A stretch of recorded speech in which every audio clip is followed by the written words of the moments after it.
오늘은 성탄 후 첫 번째 주일입니다. 그리고 2020년을 마무리하는 주일이기도 합니다. 우리 시간이 되었습니다. 우리의 마음을 모아서 하나님 앞에 예배드리겠습니다.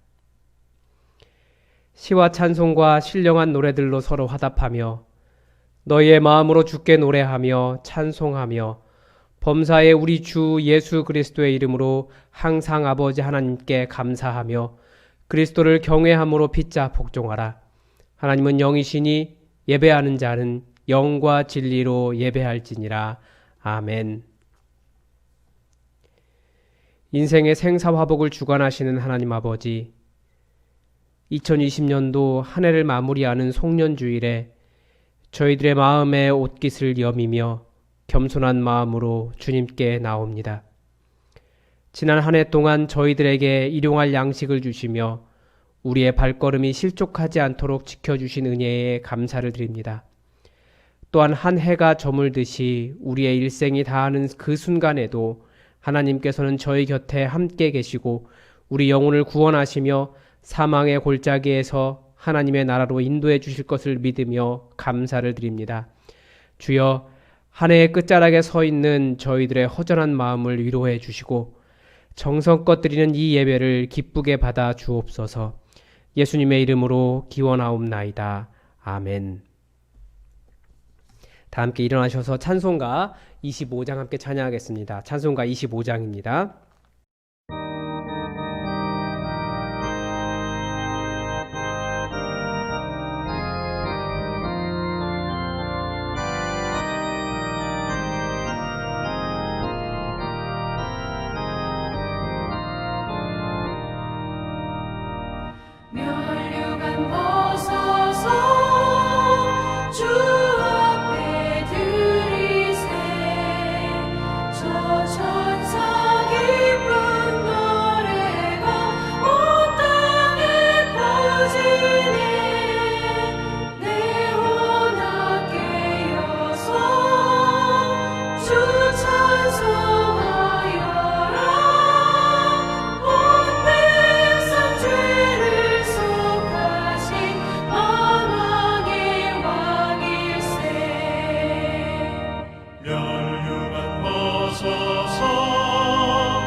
다 같이 고개를 숙이셔서 고백의 기도를 드리겠습니다.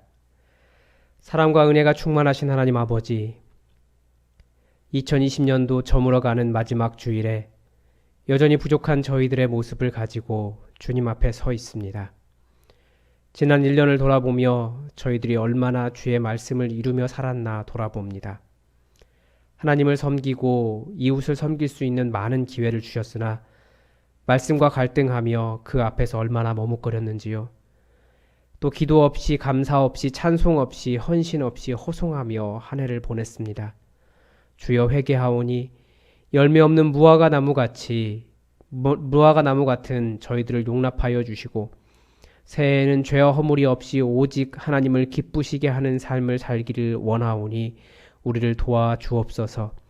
예수님의 이름으로 이 참회의 기도를 드립니다. 아멘.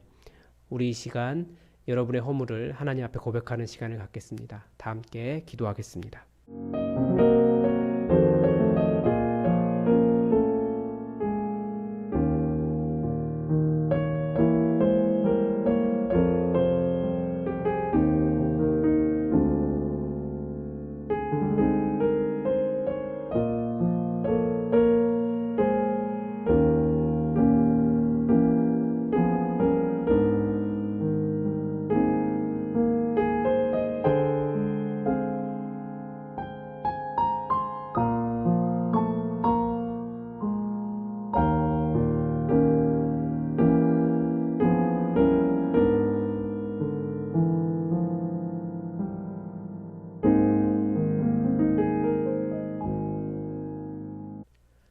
여기에 우리를 용서하시는 하나님의 말씀이 있습니다. 너희가 과연 이 모든 악을 행하였으나 여호와를 따르는 데에서 돌아서지 말고 오직 너희의 마음을 다하여 여호와를 섬기라. 여호와께서는 너희를 자기 백성으로 삼으신 것을 기뻐하셨으므로 여호와께서는 그의 크신 이름을 위해서라도 자기 백성을 버리지 아니하실 것이요. 아멘. 다 함께 사도신경으로 우리의 신앙을 고백하겠습니다. 나는 전능하신 아버지 하나님 천지의 창조주를 믿습니다. 나는 그의 유일하신 아들 우리 주 예수 그리스도를 믿습니다. 그는 성령으로 잉태되어 동정녀 마리아에게서 나시고 본디오 빌라도에게 고난을 받아 십자가에 못 박혀 죽으시고 장사된 지 사흘 만에 죽은 자 가운데서 다시 살아나셨으며 하늘에 오르시어 전능하신 아버지 하나님 우편에 앉아 계시다가 거기로부터 살아있는 자와 죽은 자를 심판하러 오십니다. 나는 성령을 믿으며 거룩한 공교회와 성도의 교제와 죄를 용서받는 것과 몸의 부활과 영생을 믿습니다. 아멘. 우리 교동문 1번으로 하나님의 말씀을 함께 교독하시겠습니다. 시편 1편입니다. 복 있는 사람은 악인들의 꾀를 따르지 아니하며 죄인들의 길에 서지 아니하며 오만한 자들의 자리에 앉지 아니하고 오직 여호와의 율법을 즐거워하여 그의 율법을 주야로 묵상하는도다. 그는 시냇가에 심은 나무가 철을 따라 열매를 맺으며 그 잎사귀가 마르지 아니함 같으니 그가 하는 모든 일이 다 형통하리로다. 악인들은 그렇지 아니하며 오직 바람에 나는 겨와 같도다. 그러므로 악인들은 심판을 견디지 못하며 죄인들이 의인들의 모임에 들지 못하리로다. 무릇 의인들의 길은 여호와께서 인정하시나 악인들의 길은 망하리로다. 아멘. 다 함께 자리에 앉으셔서 찬송가 208장 함께 찬양하겠습니다. 찬송가 208장입니다.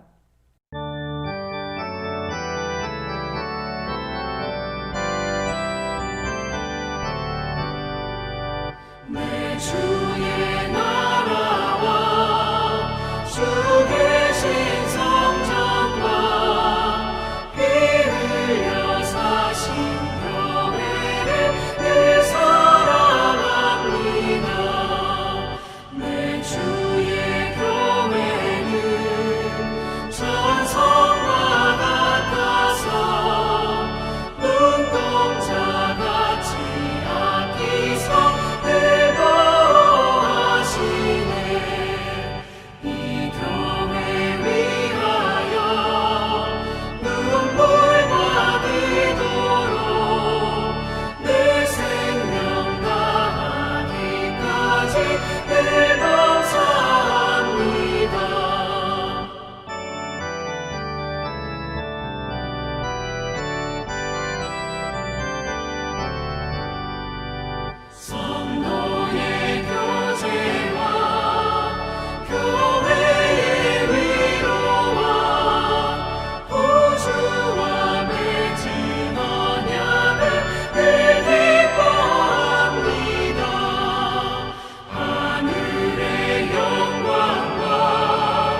우리의 참 소망이시며 우리의 삶을 늘 인도해 주시는 하나님 아버지, 거룩한 주일 각자의 처소에서 온전한 마음으로 예배드리게 하시니 감사를 드립니다. 오늘은 2020년도 마지막 주일 예배로 새해를 앞두고 예배드리는 이 시간, 한 해를 돌아보며 주님 앞에 회개하는 시간이 되게 하시옵고 참 신앙인으로 거듭날 수 있도록 다짐하는 이 시간 되게 하여 주시옵소서. 많은 계획과 기도 제목으로 한 해를 시작하였지만 무엇 하나 주님께 내어놓을 것이 없는 부끄러운 마음으로 한 해를 보냈습니다. 새해에 몰아친 코로나로 인해 두려움과 불안으로 한 해를 보냈고 나약함의 핑계로 예배를 소홀히 하고 하나님께 다가가지 못하며 걱정과 근심으로 헛되게 보내지 않았는지 우리들 자신을 돌아보기를 원합니다. 부족하고 나약한 모습이었다면 우리의 경솔함과 부족함을 용서하여 주시옵소서. 그러나 이 모든 것 또한 하나님의 은혜임을 고백합니다. 지나온 한 해도 하나님의 은혜이며 지금도 내일도 하나님의 은혜로만 이어질 것을 믿습니다. 우리의 능력으로 무엇인가를 할 수 있다고 생각하지 않게 하시고 주님만 의지하게 하시옵소서. 모든 것이 하나님의 것임을 잊지 않게 하시고 날마다 주의 계획 속에 내가 있다고 기억하며 감사하며 살아가게 하시옵소서. 은혜의 하나님, 주님 오신 성탄을 그 어느 해보다도 겸손히 거룩히 또한 차분하게 맞이하였습니다. 주님께서 우리들에게 주신 사랑의 메시지를 기억하며 그 뜻으로 세상이 밝아지고 희망으로 가득 차고 넘쳤으면 합니다. 사회적 불안 요소가 사라지고 우리 모두가 정상적인 일상생활로 회복되어 어려웠던 일들이 우리들을 하나 되게 하시옵소서. 새해에는 모든 성도의 삶이 믿음으로 성숙되게 하시고 열매 맺는 신앙으로 주님을 기쁘게 하는 예배자의 삶이 되게 하시옵소서. 주님의 부르심으로 세워진 예수 품안 교회 위에 하늘의 신령한 복으로 채워주사 영적 지경과 사역의 지경이 확장되는 역사가 있게 하여 주시옵소서. 날마다 주님의 마음을 품고 선을 이루는 믿음의 공동체로 귀 쓰임받는 예수 품안 교회 되게 하여 주시옵소서. 말씀 들고 단위에 서신 최철규 목사님께 성령의 기름 부으심이 넘치게 하시어 은혜가 우리들 심령 위에 채워지게 하시옵소서. 오늘도 예배를 위한 봉사와 영상 예배를 함께하는 예쁜 권속들 가정마다 주님의 한량없는 복으로 채워주시기를 원하오며 거룩하신 예수님 이름으로 기도드립니다. 아멘.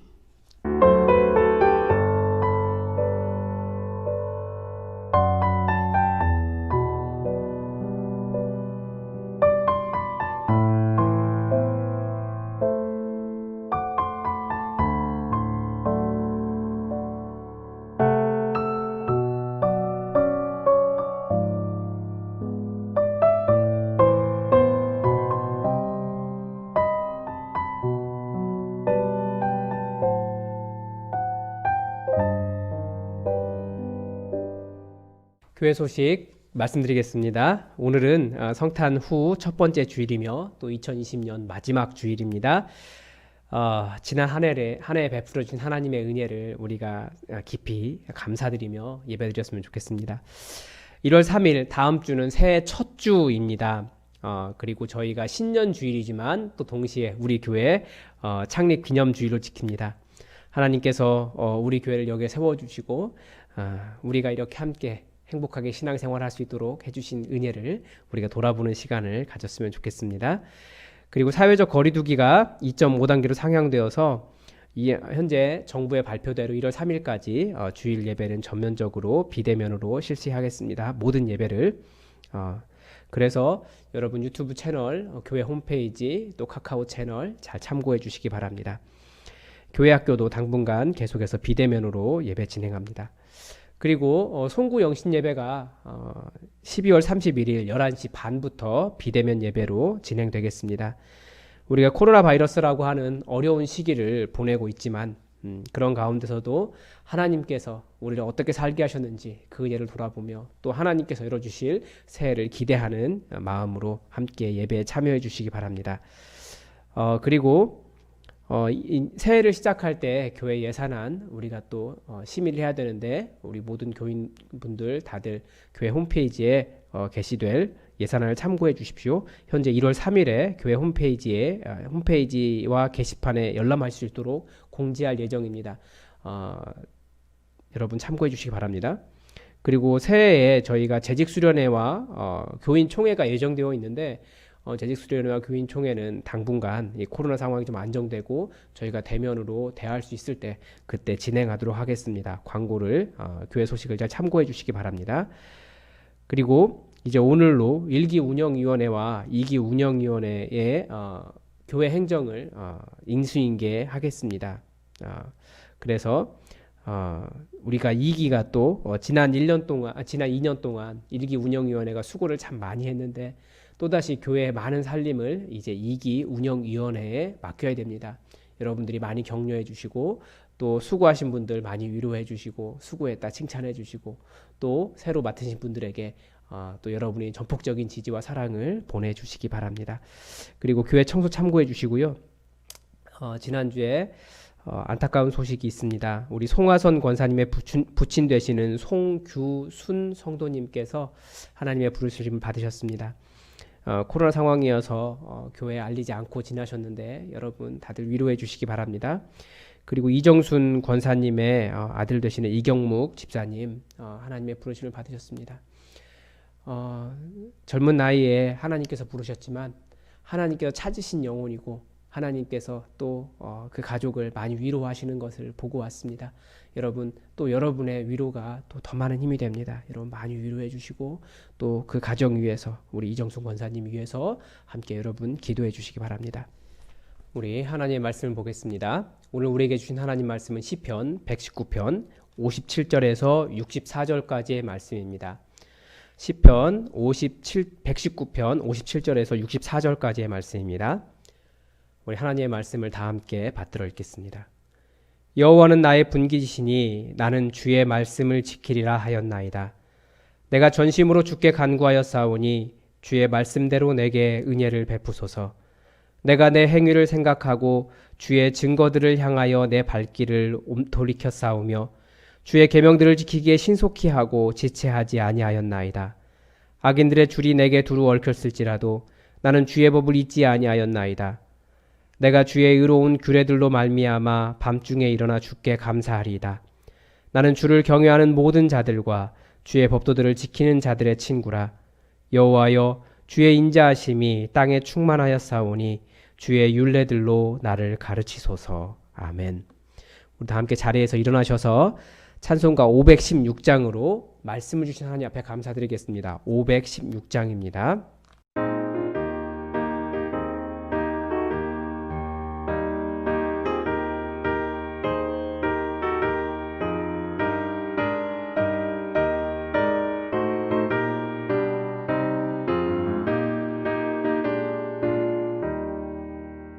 옳은 길 따르라 의의 길을 세계 만민을 찾는 길 이 길 따르라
자리에 앉으시겠습니다.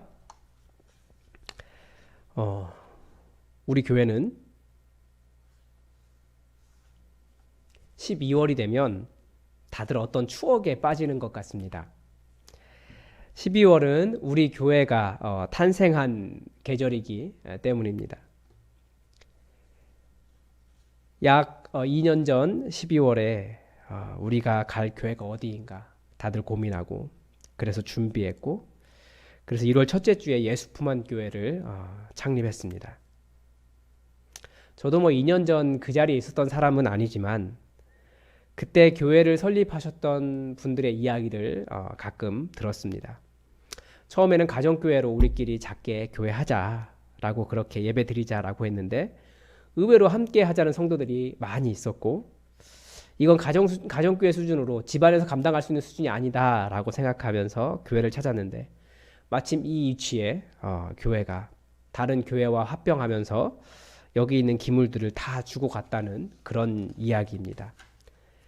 그 교회를 위해서도 하나님께서 예비하셨고 또 우리 교회를 위해서도 하나님께서 그렇게 예비하셨던 것 같습니다. 얼마 전에 이 위치에 있었던 그전 교회 목사님과 잠깐 통화를 하게 되었는데 그 목사님께서도 그 당시에 사실 너무나 감사하셨다라고 말씀하시더라고요. 그렇지 않으면 우리 교회가 들어오지 않았으면 이 모든 것을 다 원상태로 복구시키고 그리고 나가셔야 됐기 때문에 당시에 목사님도 교회가 들어오기를 간절히 기도하셨던 것 같습니다. 더 감사하게도 그 이후 약 2년여가 지났는데 우리 교회가 잘 성장하고 있다는 말을 듣고 더 감사하다는 그런 말씀을 해주셨습니다. 당시 교회를 시작하셨던 분들이 목회자도 아니었기 때문에 교회를 할 수 있을까 고민하셨다고 해요. 과연 월세나 제대로 낼 수 있을까? 목회자를 청빙하면 목회자 사례는 제대로 줄 수 있을까? 고민하셨다고 들었습니다. 그러나 저는 한 번도 사례를 못 받은 적도 없고 심지어 교회는 계속해서 확장하고 있습니다. 비록 코로나 때문에 우리가 잠시 머뭇하고 있는 것 같긴 하지만 우리 교회가 참 감사하게도 꾸준하게 성장하고 또 교회 외양을 갖춰가고 있는 것도 사실입니다. 하나님께서 우리 교회를 정말 많이 사랑하십니다. 제가 이 교회에 부임할 때 교회가 여러 가지 질문을 했습니다. 그 질문들 작성하면서 그 질문들에 대한 대답을 작성하면서 이분들은 대체 어떤 분들이시기에 평신도들이 이렇게 교회를 개혁하고 싶어 하시나 이런 생각을 많이 했던 것 같습니다. 목회자들이나 할 만한 그런 고민을 하고 계시더라고요. 그런데 그런 고민이 사실 약 500여 년 전에 교회를 개혁했던 종교개혁자들과 같은 고민입니다. 그 당시 유럽에 한정되긴 하지만 유럽은 어디를 둘러봐도 다 교회였습니다. 세상 권력도 교회의 권위 앞에서 순종했습니다. 그리고 주위를 둘러보면 모두가 다 믿는다고 하는 신도들이었어요. 믿지 않는 사람은 아무도 없었습니다. 성직자들은 사람들의 존경과 존중을 받았고 또 어딜 가나 어느 동네에 가나 다 교회는 세워져 있었습니다. 교회는 거대했고 부유했고 강력했고 든든했습니다. 그런데 왜 그들은 그런 교회를, 그런 세대를 개혁하려고 했겠습니까? 왜요? 이 교회라는 이름이나 권력이나 혹은 신부라고 하는 권위가 교회의 본질이 아니었기 때문입니다. 이곳에 새로운 교회를 세워야겠다라고 하는 그 당시에 우리의 마음도 동일했던 것 같습니다. 교회가 없어서 혹은 교회가 권위가 없어서 목회자가 없어서 그런 문제가 아니었습니다. 무엇 때문이었습니까? 한마디로 다 말할 수는 없습니다. 그래서 저는 우리도 1년에 한 번씩 이 시기가 되면 마치 이스라엘 백성들이 유월절을 지키며 그들을 구원하셨던 하나님의 권능과 하나님의 뜻을 상기하는 것처럼 우리가 여기에 왜 교회를 세웠는가 다시 한번 돌아보고 처음 마음을 기억하며 우리가 만들 교회에 대해 다시 한번 마음을 모으는 시간을 가졌으면 좋겠습니다. 여러분, 우리 교회를 가장 먼저 보여주는 것이 무엇입니까?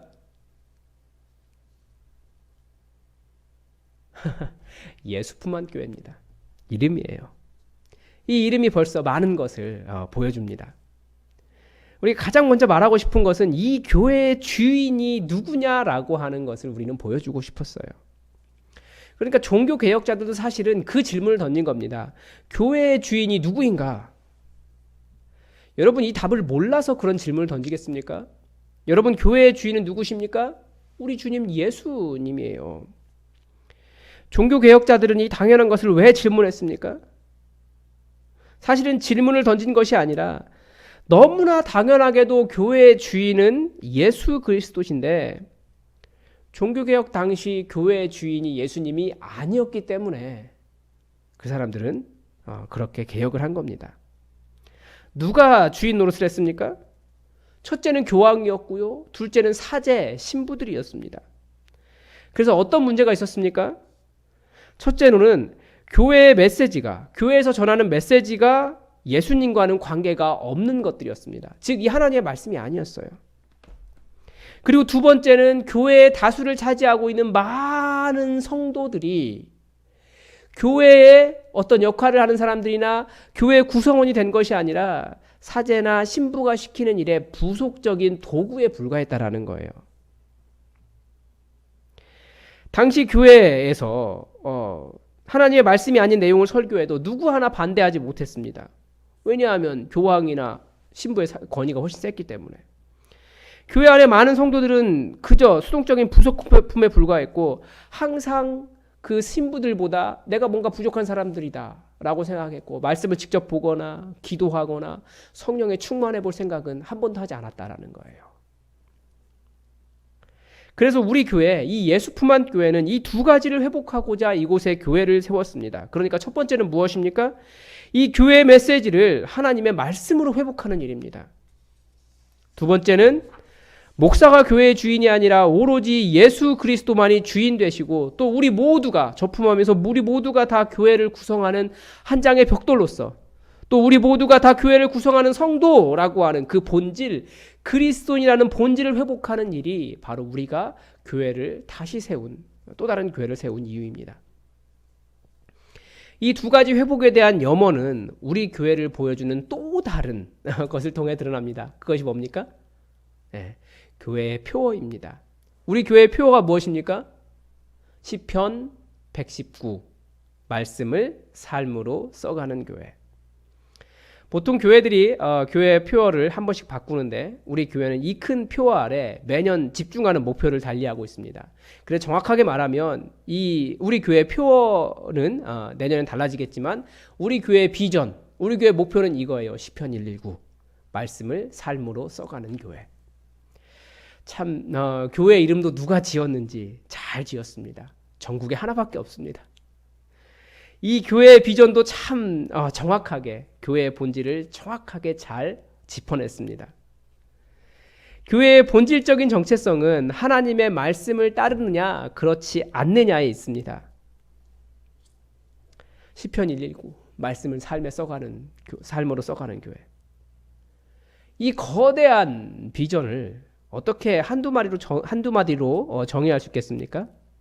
또 어떻게 몇 번의 설교로 정의할 수 있겠습니까?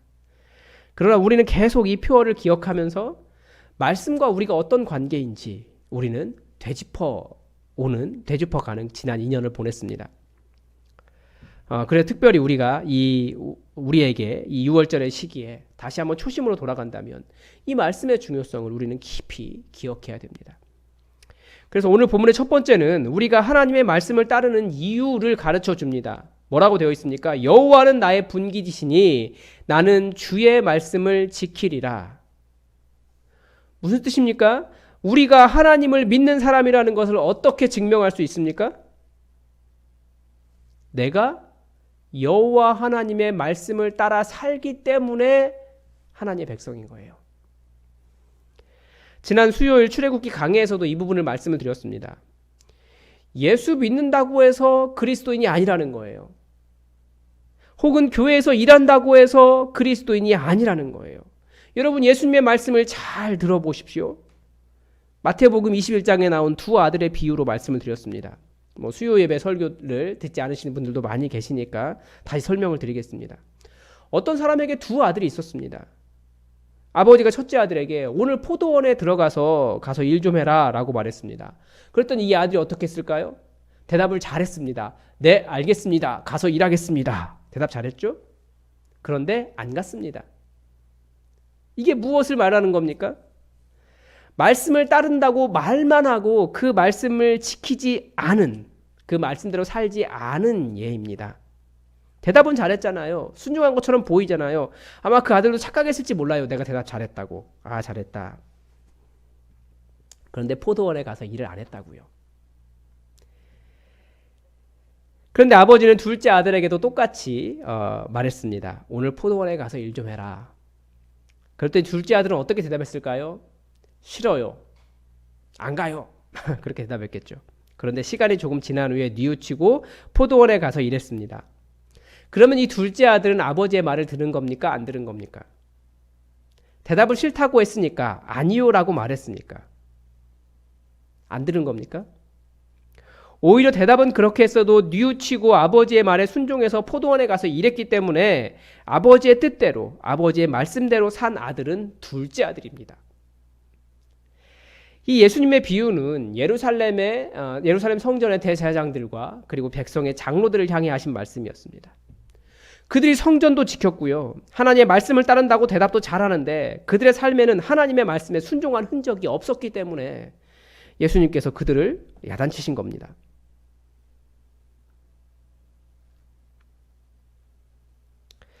대답만 잘하는 첫째 아들이 하나님의 말씀을 지킨 것이라고 한다면, 아니 이스라엘 사람 당시 그랬어요. 자기들 대답을 잘했기 때문에 하나님의 말씀을 순종한다고 생각해서 둘째 아들을 계속 뭐라고 한 거예요. 너는 왜 아버지 말을 안 듣냐. 사실은 자기들이 안 듣고 있으면서 그런 상황인 거죠.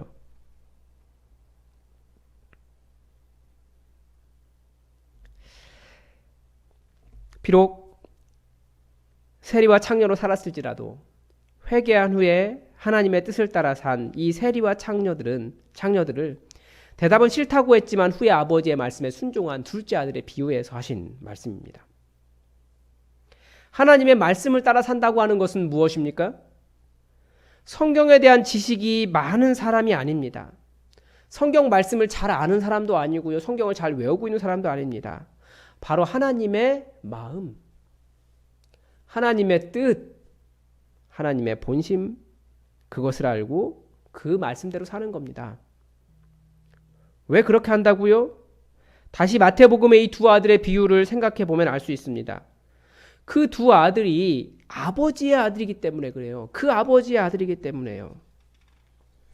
그 아버지가 자기 아들이 아닌 청년들에게 너 오늘 우리 포도원 가서 일 좀 해라 라고 하면 그 청년들이 뭐라고 말하겠습니까? 저 죄송하지만 뉘신지요. 뉘신데 저에게 그런 명령을 하십니까? 라고 반문할 겁니다.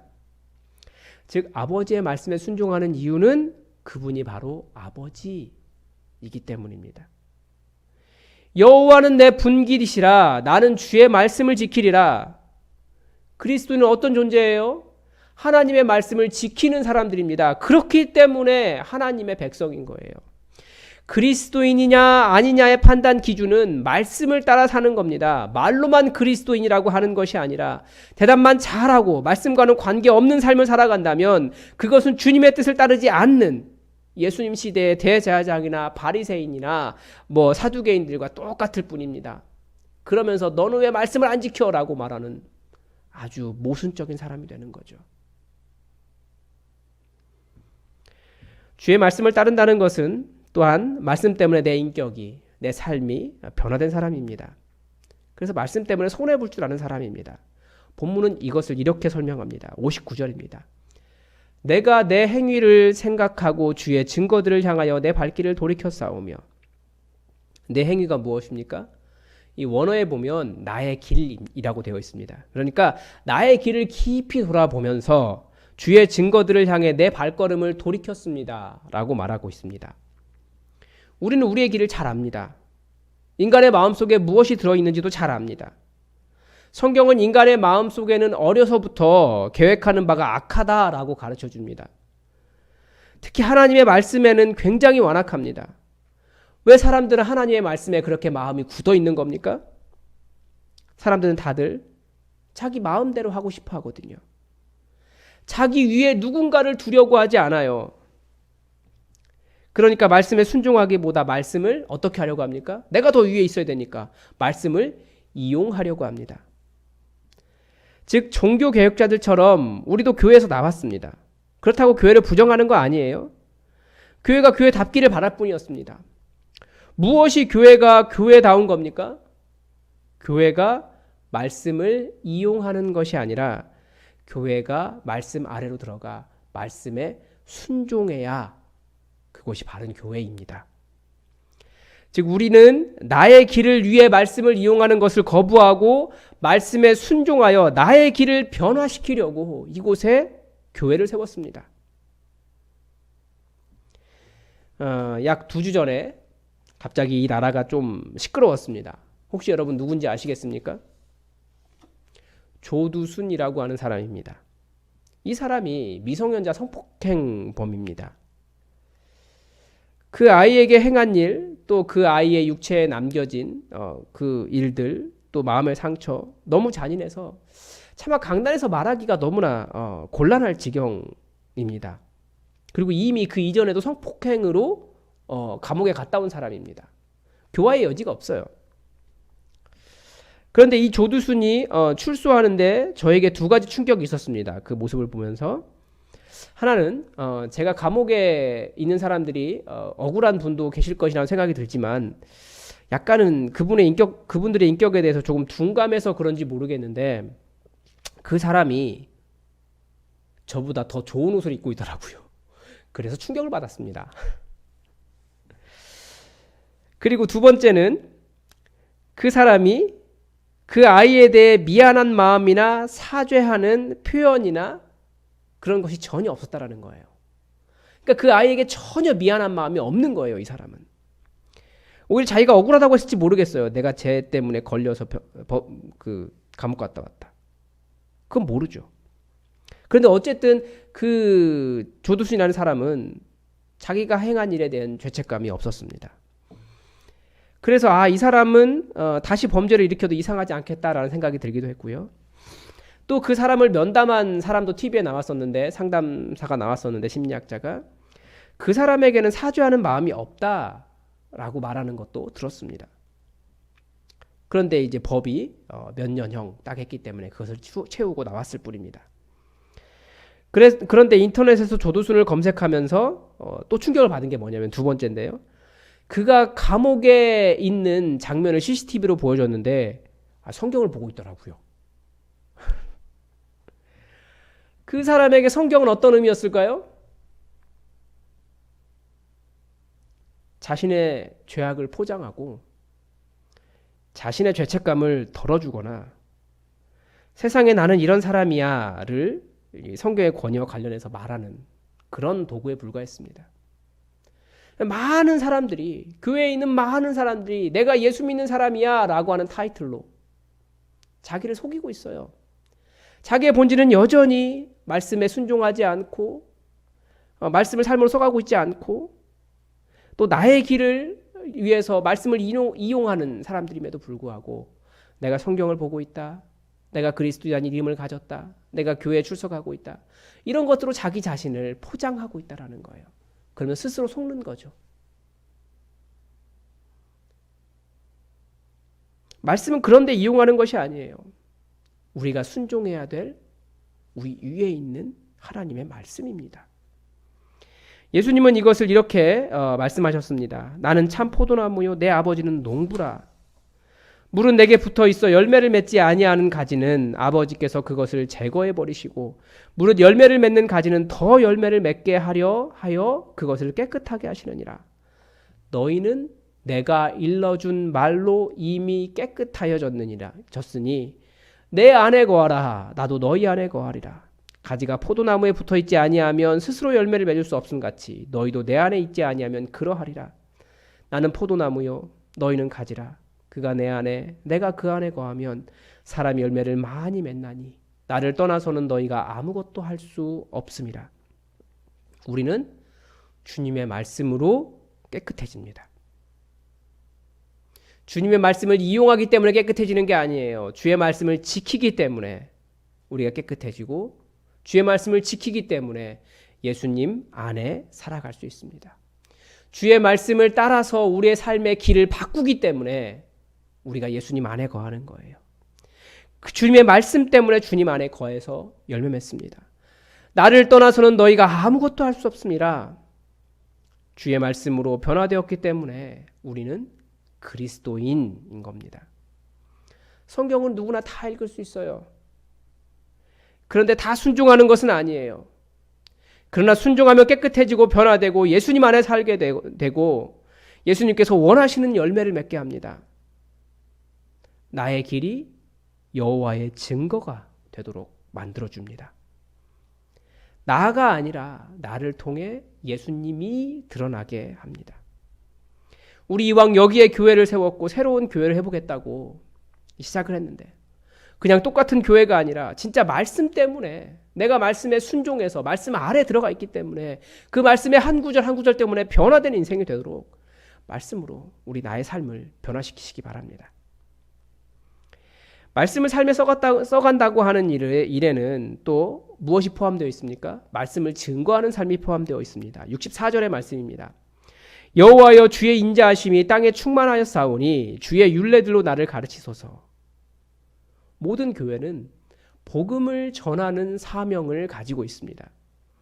그래서 마태복음 28장 20절에서 예수님께서 우리에게 마지막 명령을 주실 때도 내가 너희에게 분부한 모든 것을 어떻게 하라고요? 가르쳐 지키게 하라. 여기에서도 예수님은 말씀을 부탁하셨어요. 내가 너희에게 분부한 모든 것. 주의 말씀 아니겠습니까? 오늘 본문의 마지막 절이 주의 인자하심이 땅에 충만하다라고 고백하고 있는데 여기에서는 온 땅에 그렇게 하나님의 인자하심이 충만하게 되는 방법이 무엇이라고 가르쳐 줍니까? 주의 말씀을 전하는 사람이 세계 방방곡곡에 흩어질 때, 온 땅에 흩어질 때 거기에 주의 인자하심이 드러나는 겁니다. 말씀을 전하는 자가 없으면, 하나님의 인자하심을 증거하는 자가 없으면 하나님의 말씀이 온 땅에 충만해질 수 없다라는 뜻입니다.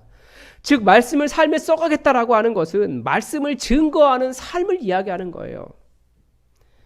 그런데 말씀은 어떻게 증거가 됩니까? 다시 한번 마태복음 마지막 구절에서 예수님은 이렇게 설명하세요. 하늘과 땅의 모든 권세를 내게 주셨으니 그러므로 너희는 가서 모든 민족을 제자로 삼아 아버지와 아들과 성령의 이름으로 세례를 베풀고.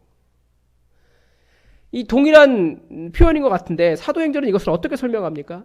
오직 성령이 너희에게 임하시면 너희가 권능을 받고 예루살렘과 유대와 사마리아와 땅끝까지 이르러 내 증인이 되리라 하셨습니다. 우리가 그냥 복음의 증인되는 거 아니에요. 복음의 증인이 되어야지라고 한다고 그냥 되는 것 아닙니다. 그냥 전할 수 있는 것도 아닙니다. 성령에 충만하여 말씀의 능력을 경험하고 증인이 되는 겁니다. 그래서 말씀을 삶에 써가는 것은 말씀이 그대로 이루어지는 성령님의 실제적인 역사 속에서 증인이 될 수밖에 없는 현상입니다. 그래서 개혁교회를 시작한 찌빙글리는 뭐라고 이야기했다고요? 말씀은 성령님과 함께 오신다라고 가르쳐줍니다. 성령님은 말씀과 함께 옵니다. 성령은 말씀을 통해 우리 안에서 역사하십니다. 그리고 성령의 권능으로 말씀을 전하게 하십니다. 즉 말씀을 삶으로 써간다라고 하는 것은 우리의 심령 골수가 쪼개지는 말씀의 권능을 경험하는 거예요. 그리고 그것을 전하지 않고는 견딜 수 없는 불타는 마음이 되는 것이 말씀을 삶에 써가는 겁니다. 우리는 그 말씀의 권능을 경험하고 그 말씀을 전하고자 이곳에 교회를 세웠습니다. 말씀 마치겠습니다. 초대교회에 하나님의 백성이 누구냐라고 하는 혼란이 교회 안에 있었습니다. 왜냐하면 전통적으로 우리가 하나님의 백성이다라고 주장하는 사람들이 있었어요. 그 사람들이 유대인들이었습니다. 혈통으로 자기의 조상이 아브라함이다라고 주장했습니다. 그런데 그 유대인들의 기원을 설명하는 출애굽기에서는 조금 다른 설명을 합니다. 애굽을 탈출해서 이스라엘이라고 하는 민족을 이룬 사람들을 뭐라고 표현하고 있냐면 허다한 잡족이라고 성경이 그렇게 표현되어 있어요. 허다한 잡족. 그런데 그 허다한 잡족이 하나님의 백성이 된 순간이 있습니다. 언제였습니까? 바로 시내산에서 우리가 하나님의 계명을 따르겠습니다. 이제 여호와 하나님이 나의 하나님이십니다. 라고 말할 때 그들이 하나님의 백성이 되었습니다. 이게 무슨 말입니까? 그게 말씀에 대한 언약, 약속이에요. 즉 누가 하나님의 백성이라는 거예요? 혈통으로 아브라함의 자손이면 하나님의 백성입니까? 아니에요. 하나님의 말씀을 따르는 사람들이 하나님의 백성입니다. 성경은 처음부터 하나님의 백성은 언약 백성이다. 하나님의 말씀을 따르는 사람이다. 라고 가르쳐 주셨습니다. 그래서 하나님께서 이스라엘을 그 땅에서 캐내신 이유가 무엇입니까? 그들이 말씀을 따르는 사람들이 아니었기 때문에 그래요. 그런데 하나님께서 바벨론에 끌려간 사람들을 다시 그 땅에 회복시키신 이유가 무엇입니까?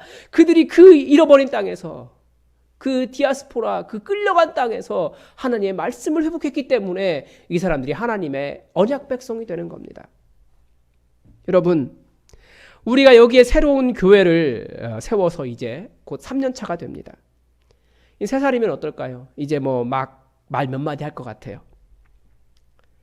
그래도 지금까지 우리가 보고 듣고 한 교회 생활 한 게 있잖아요. 뭐 여러 가지를 많이 해왔습니다.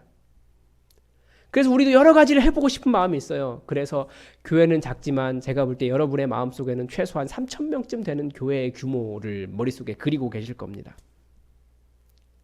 그러나 우리가 우리 교회의 가장 기본으로 또 가장 근본으로 여기는 이 말씀을 삶에 써가는 교회라는 것을 반드시 기억하시기 바랍니다. 무엇인가 하기 전에 우리는 말씀을 먼저 기억합니다. 우리 사역보다, 우리 사역 커지는 것보다, 우리가 외양이 늘어나서 다른 사람들에게 보여줄 수 있는 것보다 우리가 보여줄 것이 있다면 우리는 말씀을 따라 말씀을 이루며 말씀을 살아내는 것이 먼저입니다. 내가 말씀의 주인이 돼서 내 이익의 도구로 삼지 않고 말씀에 순종하여 말씀으로 변화된 사람이 될 수 있도록 그것을 위해서 우리가 먼저 노력을 합시다. 그것이 우리를 이 교회로 부르신, 그리고 우리가 그 부르심에 응답하여 여기에 교회를 세운 이유입니다. 시편 119 말씀을 삶으로 써가는 교회, 정말 멋있지 않습니까? 우리 정말 이거 이뤄서 주님 부르신 뜻에 합당하게 행했다고 주님께 칭찬받는 그런 교회 됩시다. 기도하겠습니다. 하나님 아버지, 오늘 다시 한번 우리 교회가 왜 여기에 서게 되었는지 우리가 돌아보았습니다.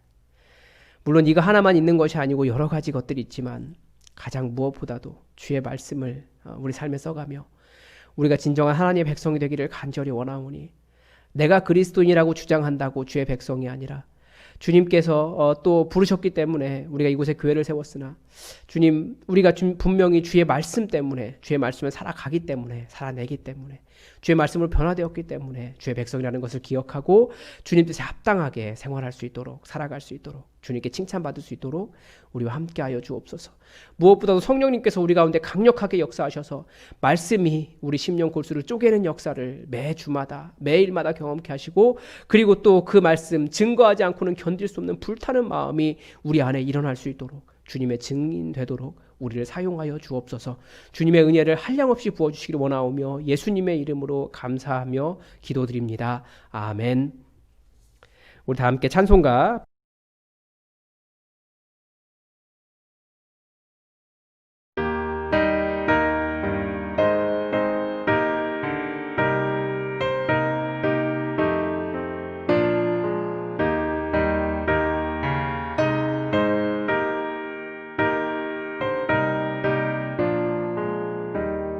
주와 같이 길 가는 것 즐거운 일 아니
우리 하나님 앞에 예물 드리겠습니다. 여러분 온라인 예배지만 동일하게 여러분 온라인 계좌로 헌금을 해주시고 혹은 저희가 대면 예배 드릴 때까지 헌금을 잘 보관하셨다가 그때 또 헌금해 주시기 바랍니다. 드리신 예물 위에 기도하겠습니다. 하나님, 2020년을 마무리하면서 우리가 다시 처음처럼 우리 초심을 돌아보았습니다. 하나님 아버지 앞에 예배드리면서 또 주님께서 우리를 살게 하신 그 은혜, 또 주님께서 우리 가운데 행하신 그 은혜를 감사하며 아버지 앞에 예물 드립니다. 아버지 하나님, 10의 1조가 나의 것이 아니요 주님의 것이라 고백하며 드리오니 특별히 약속 있는 이 계명에 하나님 그 약속대로 하늘 문을 여시고 우리의 창고에 쌓을 곳이 없도록 가득가득 채워주셔서 이 코로나 상황을 넉넉하게 이어나갈 수 있도록 하나님 한량 없는 복으로 채워주시옵소서. 또한 삶의 여러 가지 문제 정말 눈물 흘리며 울어낼 수밖에 없는 일이지만 이것도 하나님께서 하신 일이기에 감사하며 감사 예물 드린 손길이 있습니다. 또 삶의 여러 가지 일들 주님께서 행해 주셔서 감사해서 드린 예물이 있사오니 이 감사가 더욱더 기쁜 감사 될 수 있도록 하늘의 은혜로 충만케 하시고 하늘나라의 기쁨을 우리 가운데 가득 부어 주시옵소서. 무엇보다도 주의 이름 부를 때마다 구원의 역사가 있게 하시고 우리의 기도를 들으시는 하나님을 경험할 수 있도록 하나님 친절한 음성으로 따뜻한 음성으로 함께하여 주옵소서. 주님, 오늘도 드리고 싶은 마음은 간절하지만 이 어려운 상황 속에서 너무나 연약한 인생 살아가고 있는 연약한 인생들을 불쌍히 여겨주시고 그 인생 전체에 들어 하나님 나라 위에 크게 사용하여 주옵소서. 오늘도 귀하게 예배드릴 수 있음에 감사드리며 주님의 이름으로 예수 그리스도의 이름으로 봉헌 기도 드립니다. 아멘. 우리 다 같이 일어나셔서 오늘은 파송 찬양을 좀 바꿔봤습니다. 우리 마지막 찬양 예품 찬양 320번 나를 통하여 함께 찬양하겠습니다. 320번입니다. 다 함께 일어나셔서 나를 통하여 하나님께서 온 세계에 찬양 받으시고 또 나를 통하여 하나님께서 이 교회를 세우시고 또 하늘 가득한 영광이 이 땅 곳곳에 퍼질 수 있도록 우리 함께 찬양하겠습니다.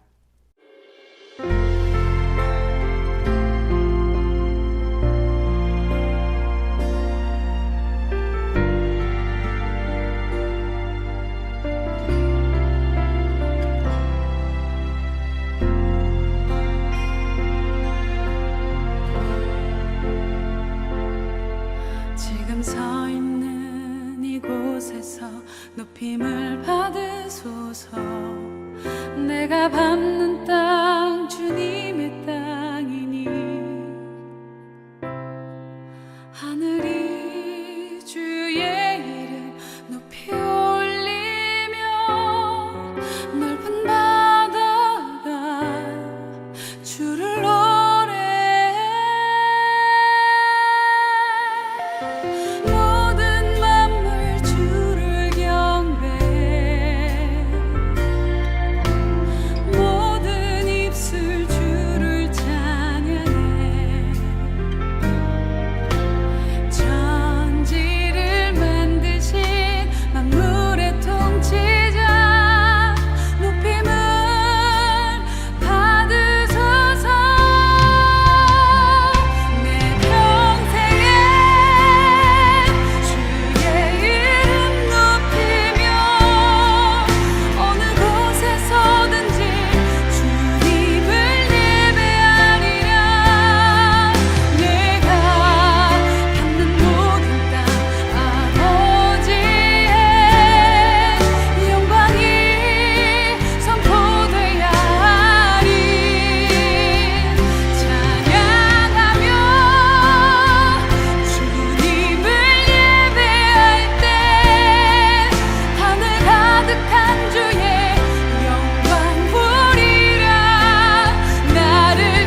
지금은 우리에게 말씀을 전하라 명령하신 우리 주 예수 그리스도의 은혜와 말씀을 삶에 써감으로 당신의 백성 삼으신 성부 하나님의 그 크신 사랑과 말씀의 성취와 함께 우리에게 오시는 성령 하나님의 교통하심이 말씀을 삶에 써가겠다는 처음 다짐을 다시 새기며 이곳의 교회를 이뤄갈 주님의 백성들 머리머리 위에 자신의 길을 돌이켜 하나님의 말씀을 따라 살아갈 모든 주님의 자녀들의 앞길 위에 지금부터 영원히 함께 하시기를 간절히 축원하옵나이다. 아멘.